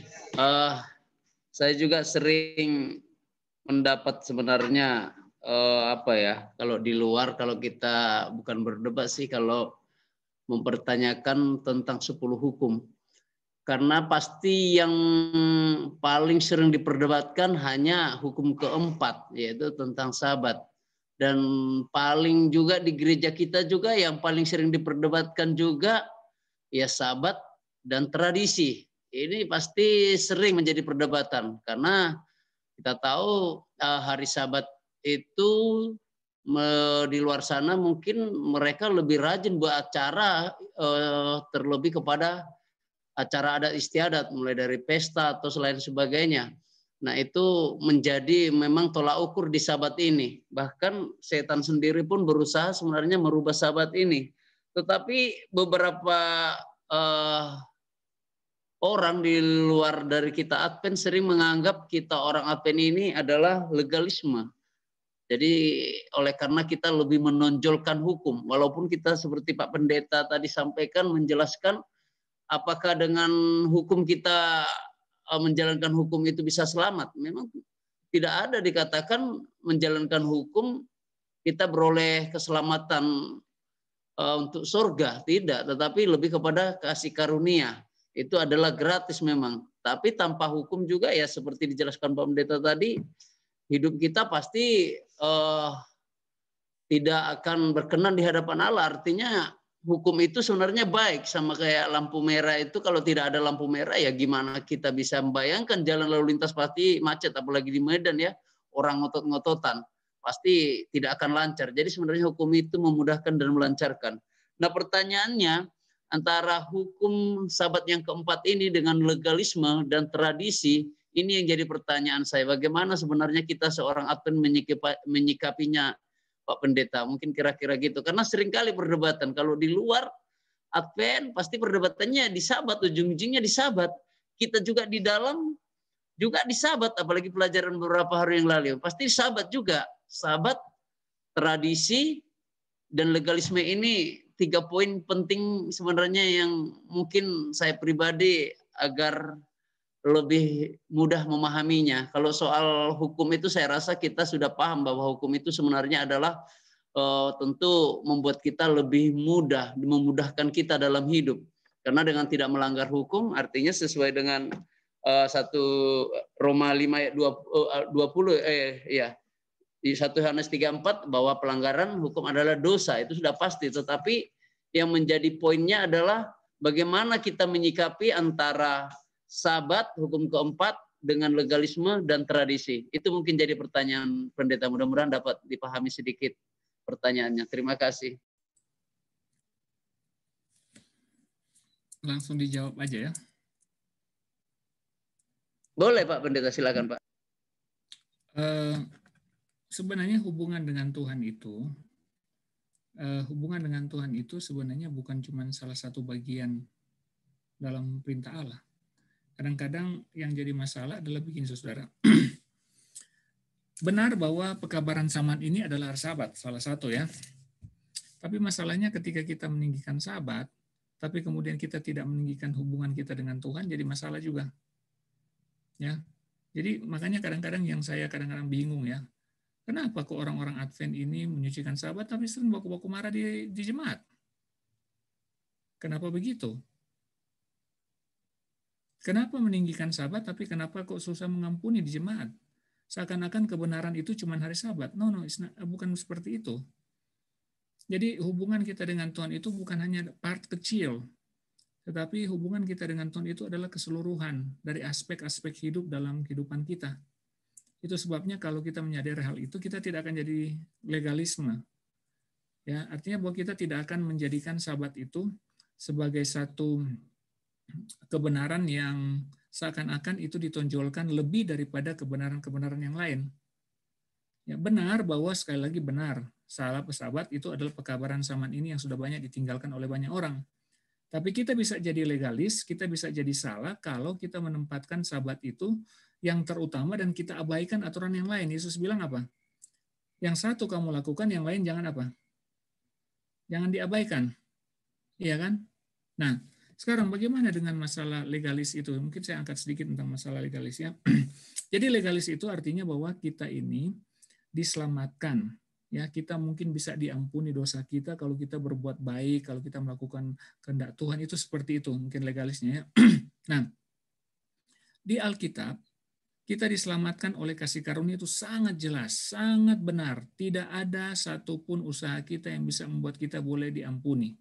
Tidak ada. Kita diselamatkan, diampuni, ditebus hanya karena kasih karunia. Tapi kemudian orang yang dipanggil di dalam hubungan persekutuan, di dalam hubungan kasih karunia, menyelamatkan, ya hubungan menyelamatkan dengan Tuhan ini, dia dipanggil adalah untuk hidup sesuai dengan kehendak Tuhan. Nah, coba saudara perhatikan ini ya. Ini mungkin analogi sederhana yang dibuat oleh siapa ini? Oleh Paulus. Coba saudara buka di Roma pasal 6. Dia bilang begini. Roma pasal 6 ayat yang ke-15. Ayat 16. Apakah kamu tidak tahu bahwa apabila kamu menyerahkan dirimu kepada seseorang sebagai hamba untuk mentaatinya, kamu adalah hamba orang itu, yang harus kamu taati baik dalam dosa yang memimpin kepada kematian maupun ketaatan yang memimpin kepada kebenaran. Tapi syukur kepada Allah, dahulu kamu hamba dosa. Tapi sekarang kamu dengan segenap hati telah mentaati pengajaran yang telah diteruskan kepadamu, kamu telah dimerdekakan dari dosa, dan sekarang, saya mau tanya, sekarang kamu telah dimerdekakan dari dosa dan sekarang bebas berbuat dosa. Benar seperti itu? Tidak. Justru dia bilang apa? Kamu telah dimerdekakan dari dosa dan sekarang menjadi apa? Hamba kebenaran. Nah, artinya bahwa begini, sebenarnya sangat sederhana sebenarnya. Kalau kita masuk dalam persekutuan dengan Tuhan, kita beralih dari hamba dosa menjadi hamba kebenaran. Jadi dari hamba dosa jadi hamba kebenaran. Bagaimana dengan hubungan hari Sabat? Sebenarnya itu hal yang alami, Pak ya. Pak Nababan, itu hal yang alami sebenarnya. Karena Tuhan ada kasih tahu seperti itu kan, bahwa oke, ingat dan kuduskan hari Sabat. Itu hal yang alami, itu bukan sesuatu yang dipaksakan bagi kita untuk menuruti hari Sabat tersebut. Ya, makanya begini, kalau kita menyucikan hari Sabat, ini mungkin ada efek merasa eksklusif. Kita merasa eksklusif karena kita menyucikan hari Sabat. Padahal sebenarnya saya mau bilang bahwa di dunia ini saya dengar ada 400-an sekian denominasi yang menyucikan hari Sabat. Tapi terlepas daripada itu, yang saya mau bilang adalah begini. Jangan pernah kita menjadikan Sabat itu sesuatu yang menjadi alat keselamatan. Kemudian menjadikan satu alat untuk menghakimi orang lain. Oh, kita ini orang benar. Kenapa? Karena kita menyucikan Sabat. Betul, Sabat itu sudah ditinggalkan banyak orang dan kita diminta untuk kasih tahu kepada orang lain. Tapi tolong ingat, itu Sabat itu adalah bagian kecil dari hubungan kita dengan Tuhan. Kenapa? Karena kebenaran itu bukan cuma hari Sabat. Kebenaran itu adalah apa? Keseluruhan, keseluruhan dari aspek hidup kita. Itu sebabnya kalau kita betul-betul menyadari hal ini, maka kita akan terhindar daripada menjadikan Sabat itu tradisi, kita akan terhindar untuk menjadikan Sabat itu sebagai hal yang bersifat legalisme. Jadi maksud saya adalah, jadikanlah itu hal yang alami dalam kehidupan kita. Ya, begitu. Mungkin seperti itu Pak Nababan. Oke, terima kasih Pendeta penjelasannya. Salam, lanjut. Baik, terima kasih. Apakah ada yang mau menanyakan atau mau menambahkan? Boleh dipersilakan. Saya mau bertanya, Pak. Bisa, Pak? Silakan, Pak Sigalingging. Ya. Ada dua yang mau saya tanyakan ini. Yang pertama, tadi Bapak Pendeta katakan bahwa hukum itu dari zaman perjanjian lama sampai perjanjian baru masih tetap berlaku. Nah, tapi kalau kita lihat, Pak, seperti yang tadi Bapak ceritakan di buku Hakim-Hakim, sepeninggal Joshua, lalu bangsa Israel itu menjadi berontak kepada Tuhan. Lalu kemudian mereka lihat bahwa mereka itu menderita gitu. Kemudian berseru kepada Tuhan, lalu Tuhan mengirim Otniel gitu ya, saya kira ya, kalau nggak salah seperti itu. Nah, memang kita lihat nyata gitu loh Pak. Artinya ketika mereka memberontak, nyata bahwa penderitaan itu menjadi bagian mereka gitu. Lalu kemudian ketika mereka datang kepada Tuhan, nyata juga pertolongan Tuhan, sehingga Tuhan memberikan kemenangan, bahkan dikatakan negeri mereka itu makmur selama 40 tahun gitu kira-kira kalau nggak salah ya. Nah, tapi di zaman sekarang ini kita lihat Pak, seperti itu tidak terlalu nyata gitu ya. Artinya orang durhaka, ya orang yang tidak percaya Tuhan juga kelihatannya seperti hidupnya terberkati atau gimana gitu lah. Lalu kemudian kita lihat juga orang yang percaya kepada Tuhan, yang mungkin seluruh hidupnya untuk Tuhan, tapi kehidupannya kita lihat ya, kelihatan dari pandangan kita lah. Seperti memiliki beban seperti itu. Sehingga artinya sifat manusia itu makanya banyak orang-orang mungkin saya kira yang menjadi ateis ya kan, karena kita lihat juga orang-orang yang ateis juga diberkati dari pengetahuan. Katakanlah seperti siapa itu yang lumpuh itu, ahli fisika itu kan, seperti itu kira-kira. Bahkan menjadi panutan bagi dunia kan gitu. Padahal dia ateis kan gitu. Nah, itu yang satu, Pak. Artinya bagaimana hukum itu terjadi pada manusia pada zaman perjanjian lama dan perjanjian baru, sangat kontras gitu. Lalu kemudian mungkin satu dulu saya jawab ya, satu dulu ya supaya saya tidak lupa. Baik, Pak. Baik. Ada kesalahan yang besar yang seringkali dianut oleh orang yang mengaku umat Tuhan.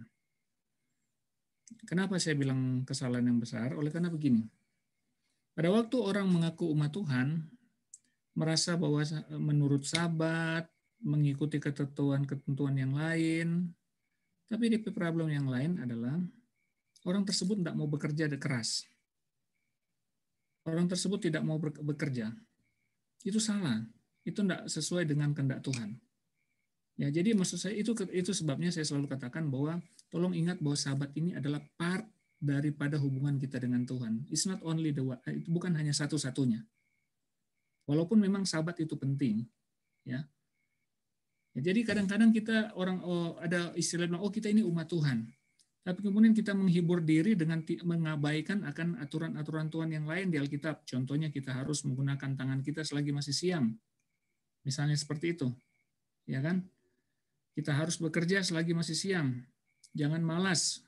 Makanya ayat Alkitab bilang, mohon maaf lah ya, artinya saya cuma sampaikan seperti apa yang Alkitab sampaikan supaya mencegah kita untuk jangan kita terperangkap kepada pengakuan sebagai umat Tuhan, tapi kemudian kita tidak mengikuti akan aturan-aturan Tuhan yang lain. Nah, kemudian, kalau Bapak bilang tadi bahwa kenapa kok orang itu sepertinya tidak punya Tuhan, tapi kok kenapa mereka berbahagia? Pak Sigalingging, sebenarnya masalah itu bukan masalah baru, Pak. Kalau kita baca Mazmur pasal 17, Mazmur pasal yang ke-73. Di sana itu ada bahasa dari Mazmur Asaf juga, dia mengatakan hal yang sama, Pak. Hal yang sama dia bilang begini. Dia bilang begini, sesungguhnya Allah itu baik bagi mereka yang tulus hatinya, bagi mereka yang bersih hatinya. Ini dia punya pendahuluan pertama yang sangat penting.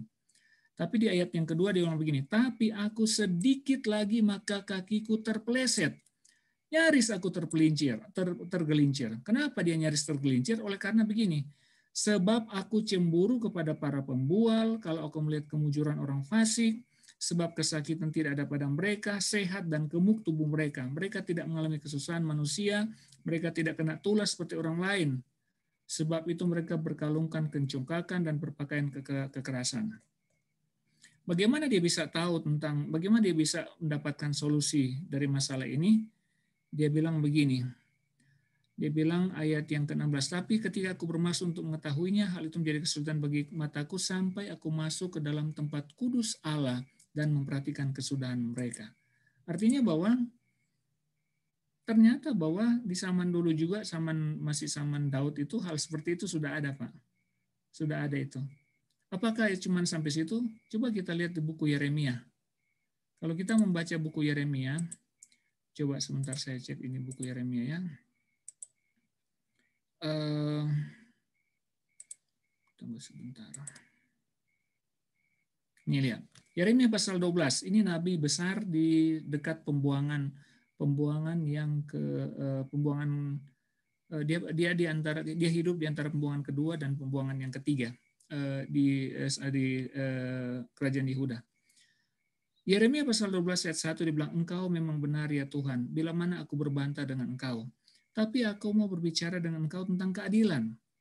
Kenapa mujur hidup orang fasik? Sentosa semua orang yang berlaku tidak setia. Engkau membuat mereka tumbuh dan mereka pun juga berakar. Mereka tumbuh subur dan menghasilkan buah juga. Memang selalu engkau di mulut mereka, tapi jauh dari hati mereka. Ya Tuhan, engkau mengenal aku. Engkau melihat aku dan engkau menguji bagaimana hatiku terhadap engkau. Baru dia bilang, tarik mereka seperti domba sembelihan. Khususkan mereka untuk hari penyembelihan. Jadi pertanyaan dari Yeremia ini adalah pertanyaan seperti yang Bapak sampaikan tadi. Dia nabi besar, Pak. Kita ini hanya orang-orang kecil, tapi nabi besar ini pun dia tetap memiliki pertanyaan yang sama seperti yang Bapak tanyakan tadi. Tapi ketika pertanyaan itu ditanyakan, jawaban Tuhan apa? Tuhan hanya jawab begini kepada Yeremia. Kalau kamu berlari dengan orang berjalan kaki, kamu sudah capek, sudah lelah. Bagaimana engkau berpacu melawan kuda? Kalau di negeri yang damai engkau tidak terasa tentram, apa yang kau akan perbuat di hutan belukar Sungai Yordan? Apa maksud Tuhan jawab itu? Tuhan cuma bilang sebenarnya cuma Tuhan punya maksud di situ adalah apa yang kau alami itu kamu harus tabah, kamu harus kuat. Jangan sampai ada tantangan lebih besar lagi. Hanya tantangan itu kamu sudah kalah, apalagi nanti ada tantangan yang lebih besar. Kalau mereka lebih kaya, bisa-bisa kamu lebih stres. Misalnya seperti itu, ya kan? Jadi sebenarnya yang harus diperhatikan umat Tuhan itu adalah pertama adalah jaga hubungan dengan Tuhan dan lakukan pekerjaan yang boleh kita kerjakan sebisa mungkin. Tuhan juga tidak akan melarang kita diberkati, tidak ada larangan Tuhan. Yang jadi masalah adalah kalau kita hanya mengaku sebagai umat Tuhan tapi kita tidak melakukan bagian kita yang harus kita lakukan. Mungkin seperti itu kan? Nah, nggak usah khawatir Pak kalau masalah bilang ada orang besar seperti ini, ada orang besar seperti ini. Dia punya keterangan di Mazmur tadi bilang saya tahu kesudahan mereka seperti apa. Ya, kalau kita bergantung kepada Tuhan, tapi bukan bagian kita untuk menghakimi. Orang mau selamat atau tidak bukan bagian kita. Mungkin seperti itu. Terima kasih. Iya Pak. Jadi tadi ada yang terpotong pertanyaan saya satu. Saya lanjutkan ya Pak ya. Lalu kemudian saya melihat seperti tadi barusan memang yang Bapak sudah katakan. Bukan bagian kita untuk menghakimi. Tetapi saya melihat, ya Pak ya, dari banyak yang memang nggak semua, tapi dari banyak orang-orang Advent, setelah saya berinteraksi, saya lihat dari berbicara atau dari mana, semakin banyak dia belajar, kok jadi sepertinya menjadi jaksa penuntut hukum gitu loh Pak. Artinya gini, ketika padahal dikatakan bahwa menghakimi itu bukan bagian kita, kan begitu. Nah itu, jadi, tetapi ketika seseorang yang sudah agamis sekali di dalam Advent ini, tiba-tiba melihat seseorang yang melakukan pelanggaran mungkin pada hari Sabat, atau mungkin kepada yang lainnya, dia merasa bahwa seperti tidak ada kesabaran untuk tidak menghakimi seperti itu. Nah saya mohon maaf Pak, saya nggak tahu apakah ini pertanyaan saya ini salah atau komentar saya ini salah. Tapi dari beberapa juga yang pernah saya dengar, ketika seseorang itu sudah bisa bertarak tidak memakan daging, katakan, lalu dia akan ada orang yang mengatakan statementnya bahwa orang yang makan daging tidak akan ke surga gitu. Jadi terlalu gampang saya kira gitu loh Pak. Untuk sebagian orang Advent ya, bukan semua ya Pak ya. Lalu kemudian yang sudah bisa melakukan hidup country living, dia mengatakan yang country living seperti yang tidak benar gitu. Jadi semakin dia banyak mempelajari, semakin dia banyak tahu tentang agama, kok semakin gampang menghakimi. Itu yang saya lihat dari sebagian umat Advent begitu. Padahal sebetulnya kita itu kan tidak boleh menghakimi. Di mana kesalahan ini? Itu yang ingin saya tanyakan Pak. Terima kasih. Saya juga tidak mau menghakimi mereka Pak yang punya pendapat seperti itu, tetapi yang saya mau sampaikan adalah mari kita fokus hubungan kita dengan Tuhan.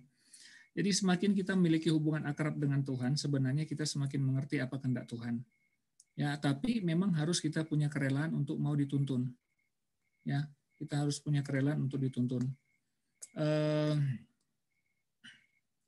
Apalah ya saya mesti bilang. Saya kira Bapak sudah sampaikan jawaban tadi itu sebenarnya. Intinya adalah memang kita nggak boleh menghakimi orang lain, itu memang kita sudah tahu ya. Kita juga artinya begini, kalau ada terang yang baik, yang benar, kita harus ikuti, ya. Kita harus ikuti dan itu memang harus kita belajar terus sampai kita boleh mengerti akan hal tersebut. Jadi misalnya begini, vegetarian, salahkah itu? Vegetarian salah atau enggak? Enggak salah kan? Enggak salah kan sebenarnya itu. Mungkin saja karena cara penyampaian orang-orang tertentu yang membuat sampai seakan-akan vegetarian itu sesuatu yang sangat aneh. Tapi sekarang ini coba perhatikan, bahkan bukan cuma gereja Advent, orang-orang di luar gereja Advent pun sudah mulai mengajak orang untuk kembali kepada makanan mula-mula, benar kan? Jadi itu sebenarnya bukan sesuatu yang salah, ya bukan sesuatu yang salah. Nah, itu sesuatu yang baik, ya, sesuatu yang baik yang perlu kita turuti. Tapi tetap jangan ada roh menghakimi dalam diri kita. Saya mungkin boleh kasih bagikan pengalaman sedikit. Waktu saya melayani di Halmahera di daerah Maluku Utara, ada satu saudara dari gerakan pembaharuan, mungkin kalau tidak salah. Dia datang dan kemudian dia bicara kepada saya dan dia mulai ngomong tentang masalah vegetarian dan lain-lain. Dia ngomong, dia bicara, banyak sekali dia ngomong, sangat banyak. Saya cuma bicara, layani dia seperti biasa, ngomong saja. Baru selesai dia ngomong, dia bicara begini. Dia yang ngomong seperti ini. Pak Pendeta, saya memang jujur saya sudah tidak makan daging, tapi kalau makan ikan sekali-sekali aja. Baru dia ngomongnya begini. Pak Pendeta nggak makan daging, tapi kok Pak Pendeta nggak teriak-teriak seperti saya ya? Dia bilang seperti itu. Dari dalam perbincangan kami dengan saudara itu, dia teriak-teriak sama saya sepanjang waktu, sepanjang diskusi. Bukan teriak sih, orang mungkin di luar nggak dengar, tapi artinya dia bicaranya sangat keras sekali. Oh gini, harus begini. Tapi ujung-ujungnya dia bilang begini, kenapa ya Pak Pendeta kok nggak makan daging, tapi Pak Pendeta nggak teriak-teriak seperti saya? Saya sendiri jadi, artinya bukan ke arah saya, tidak. Cuma maksud saya adalah seperti tadi. Kalau kita mau memiliki hubungan dengan Tuhan, dengan Yesus, kita akan semakin peka terhadap mana yang salah dan mana yang tidak. Iya kan, seperti itu. Untuk masalah vegetarian, saya mendukung bahwa itu hal yang baik, tapi saya tidak mendukung untuk menjadikan diri kita menjadi patokan bagi orang lain. Seperti itu. Saya kira itu isu yang sama, masalah country living, masalah apa tadi yang Bapak bilang tadi itu. Country living juga hal yang baik. Saya lihat itu hal yang baik, bukan hal yang jahat. Tapi masalahnya adalah ketika ada yang memaksakan hal tersebut sebagai patokan dalam hidup mereka bahwa ini tidak boleh tidak. Ya, saya belum mempelajari banyak tentang country living ya. Tentu saja kalau menurut saya sih sederhananya country living itulah kembali kepada cara hidup alami yang baik. Dan itu sesuatu yang sangat baik. Ya, sesuatu yang sangat baik. Kalau jujur, kalau mau tanya kepada saudara mana lebih suka, tinggal di kota yang padat atau tinggal di satu daerah yang nyaman, asri, di alam yang baik, tentu kita memilih alam ya, lebih dekat dengan alam. Tentu kita akan melakukan hal tersebut. Nah, cuman masalahnya adalah terang itu masuk kepada kita itu ada yang cepat, ada yang belum menerima langsung, ada yang tidak. Tapi prinsipnya adalah menurut saya adalah tidak usah kita menghakimi, tetapi kita juga harus menjadi teladan, mungkin itu lebih baik. Mungkin seperti itu, Pak. Baik, terima kasih Pendeta Jamie yang telah menyampaikan. Ya, aku menjawab. Oh, silakan. Ada tambahan, Baik, Pak Sembiring. Oke. Saya sudah banyak juga mendengar pendapat sana, pendapat sini mengenai legal atau menurut ya. Nah, sekarang kalau setiap orang itu sudah pasti memiliki persepsi masing-masing. Memang ada bisa dikelompokkan persepsi yang menerima bahwa kalau saya vegetarian, boleh-boleh aja saya mengatakan saya vegetarian supaya menjadi saksi bagi orang lain bahwa vegetarian itu baik. Tetapi orang yang mendengar bisa saja menganggap saya menyombongkan diri, maka dibilangnya saya legalis. Jadi saudara supaya aman, tanya hatimu. Ini kurasa dalam Amsal Sulaiman ini. 21 ayat 2. Setiap orang memiliki kebaikan menurut matanya, menurut kata hatinya. Tetapi Tuhan menghakimi dengan apa yang ada dalam hati kita. Sebenarnya kalau kita menyaksikan kerja vegetarian tadi, apa yang mendorong saudara? Apa motif kita mengatakan itu? Apakah menyombongkan saya sudah lebih hebat dari saudara? Mungkin orang lain mengatakan demikian, biar aja, nggak apa-apa, dia berhak untuk itu. Tetapi akibatnya dia sendiri tidak menerima vegetarian. Tetapi saya melihat bahwa diri saya ini sudah bisa melakukan vegetarian dan mengatakan pada orang lain, saya sudah bersaksi dan ini tugas saya.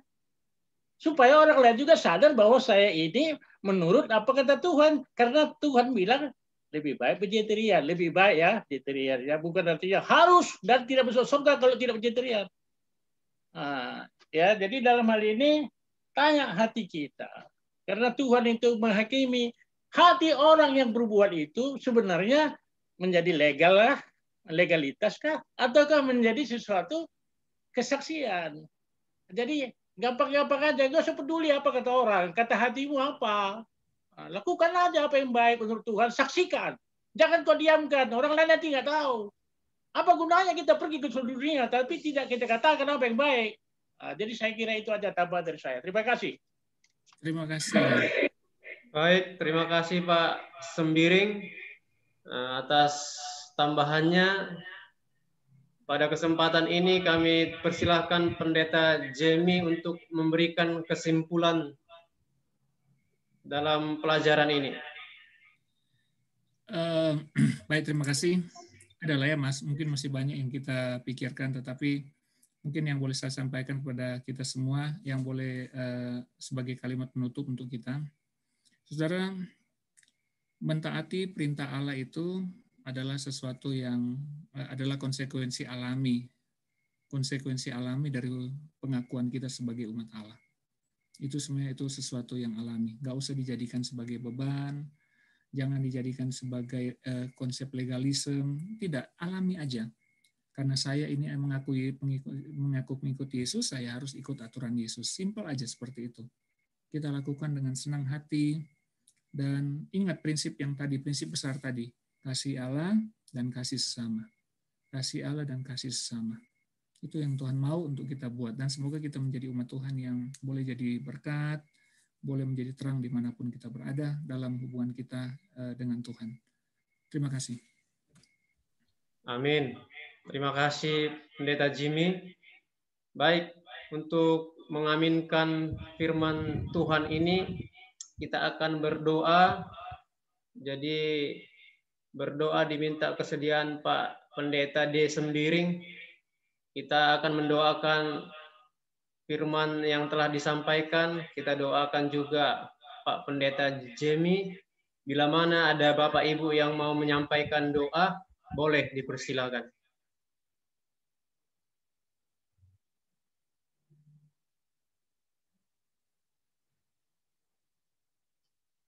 Baik. Oh, silakan Pak Nababan.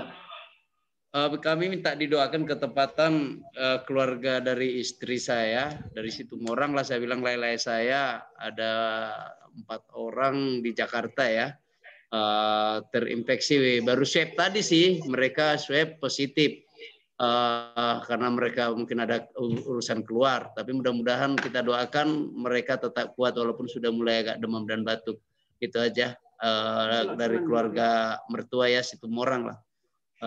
Mungkin itu yang perlu kita doakan. Dan juga kalau nggak salah saudara kita juga Pak Balduin ya, Abang Balduin juga sekeluarga sedang COVID juga untuk penyembuhan. Kayaknya mereka tinggal penyembuhan. Terima kasih. Baik, terima kasih Pak Nababan. Apakah ada lagi? Saya mohon doakan untuk lawatan saya yang namanya adalah Bapak Aris Lase. Pak Pendeta Sembiring tolong doakan. Jadi dia ini adalah pendeta baptis yang beberapa bulan lalu dia muncul di YouTube dan kemudian di Facebook, dan dia sangat gencar sekali menyerang gereja kita. Saya sempat baca di Facebook tentang pengajarannya, dan saya baca komen-komen di bawahnya, dan ternyata ada satu anggota gereja kita yang sempat komen sama Bapak itu, baru dia jawabnya begini, kalau istilahnya dia bahasa kasarnya seperti ini, kamu kan cuma pion saja, saya ingin bertemu, berdebat dengan pendeta kalian, seperti itu dia bilang. Terus saya coba cari tahu, dan saya dapat nomor teleponnya, saya coba untuk hubungi, dan ternyata kami boleh berkomunikasi. Nah, Saya sih tidak terlalu banyak. Saya hanya menyatakan bahwa saya cuma ingin berdiskusi dengan dia. Saya tidak punya harapan untuk memenangkan perdebatan, tetapi saya rindu supaya dia boleh tahu kebenaran firman Tuhan. Mohon doakan. Namanya Bapak Aris Lase, Pendeta Aris Lase. Tolong doakan. Terima kasih. Baik, terima kasih Pak Pendeta Jimmy. Di sini ada yang sudah raise hand dari Ibu Lita. Boleh diberikan kesempatan kepada Ibu Lita. Saya mohon bantu doa untuk sepupu saya, namanya Mulova Ginting. Saat ini sedang sakit, ada kista di indung telur, di peranakannya. Saya mohon bantu doa supaya Tuhan kasih mujizat kesembuhan. Mulova Ginting. Terima kasih. Baik, terima kasih Ibu Lita. Apakah ada lagi?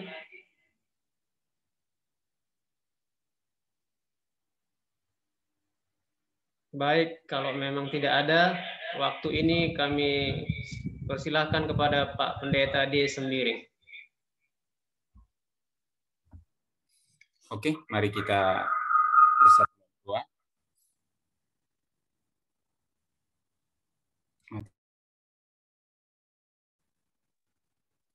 Kita berdoa.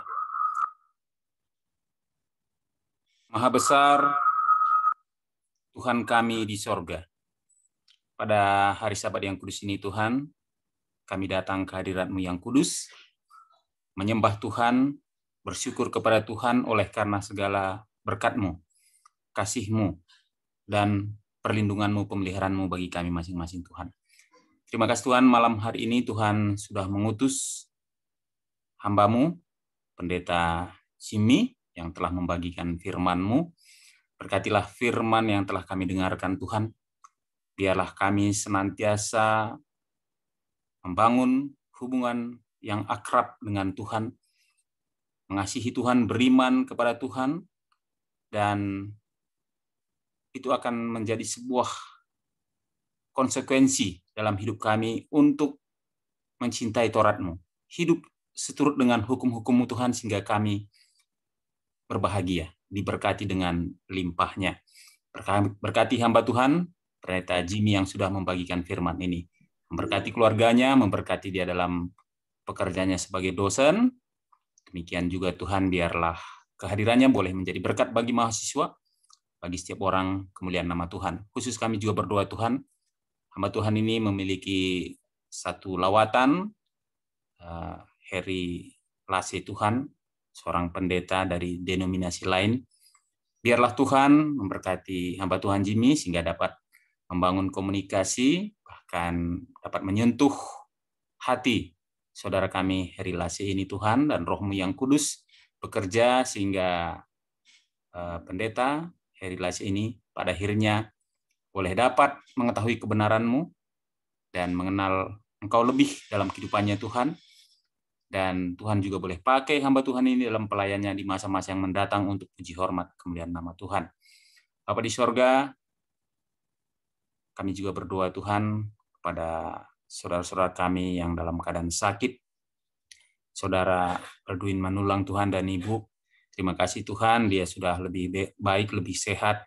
Biarlah Tuhan memberkati, menyempurnakan kesehatannya. Demikian juga kami berdoa Tuhan, keluarga dari Bapak Nababan yang ada di Jakarta, keluarga Situmorang yang juga mengalami sakit COVID yang sedang mewabah Tuhan.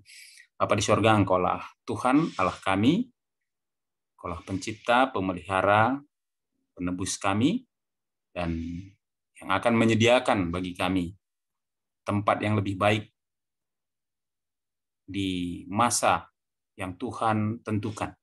Bila mana Yesus datang kedua kali, kami akan berada di tempat di mana tidak ada lagi sakit penyakit. Namun di bumi ini Tuhan, kami mohon perlindungan-Mu Tuhan. Luputkan kiranya kami dari mara dan bahaya, terkhusus COVID yang sedang mewabah di bumi kami ini. Biarlah kesembuhan boleh menjadi bagian keluarga kami, saudara kami, keluarga Bapak Nababan yang ada di Jakarta, keluarga Situmorang Tuhan. Bapak di sorga, kami juga berdoa. Saudari kami, Nova Boru Ginting, keluarga dari saudari kami, Dr. Lolita Tuhan. Kami berdoa Tuhan pada Ibu Ginting ini, dia juga mengalami satu penyakit dalam tubuhnya. Engkau adalah dokter di atas segala dokter Tuhan, tidak ada yang sukar bagimu. Tuhan memberkati perawatan, Tuhan memberkati setiap obat-obatan, demikian juga istirahat, dan biarlah Tuhan memberikan kesembuhan kepada Ibu Ginting ini Tuhan, iman yang teguh kepadanya, di dalam keluh kesahnya biarlah dia mengandalkan Tuhan, berharap hanya kepada Tuhan, dan biarlah kuasa-Mu nyata dalam kehidupan ibu ini Tuhan, sehingga dia boleh semakin hari semakin pulih, semakin sehat, dan menjadi sukacita bagi keluarga, kemuliaan nama Tuhan. Bapa di surga, berkati kami semuanya Tuhan, pada akhir zaman ini, dalam kehidupan kami, di mana kami hidup pada masa-masa pandemi ini Tuhan, biarlah Tuhan luputkan daripada kami semuanya penyakit COVID-19 ini, dan bila mana kami mengalaminya bahkan Tuhan, biarlah kesembuhan yang pasti daripada Tuhan menjadi bagian kami. Bapa di surga, berkati juga Bapak Nambaban yang dalam keadaan kurang sehat, biarlah kesehatan juga menjadi bagian hamba Tuhan ini. Terima kasih Tuhan, ampuni dosa kami, dengarlah doa kami mohon dalam nama Yesus, Tuhan Juru Selamat kami. Amin. Amin. Terima kasih kepada Pak Pendeta. Kita akan memuji Tuhan dari lagu Sion edisi lengkap nomor 463. Kalau serta Tuhan.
Doa tutup oleh Pendeta Jemi. Kita berdoa. Bapa di sorga, terima kasih karena kami boleh belajar pengalaman dari bangsa Israel dalam hubungan perjanjian mereka dengan Engkau. Engkau memberikan kepada mereka kewajiban-kewajiban yang harus dituruti oleh mereka, yaitu bangsa Israel. Dan bila mereka menurut, mereka akan berbahagia. Pengalaman yang mereka alami di masa lalu, dan pada akhirnya juga mereka harus ditolak oleh karena mereka tidak mau mengikuti akan kehendak-Mu.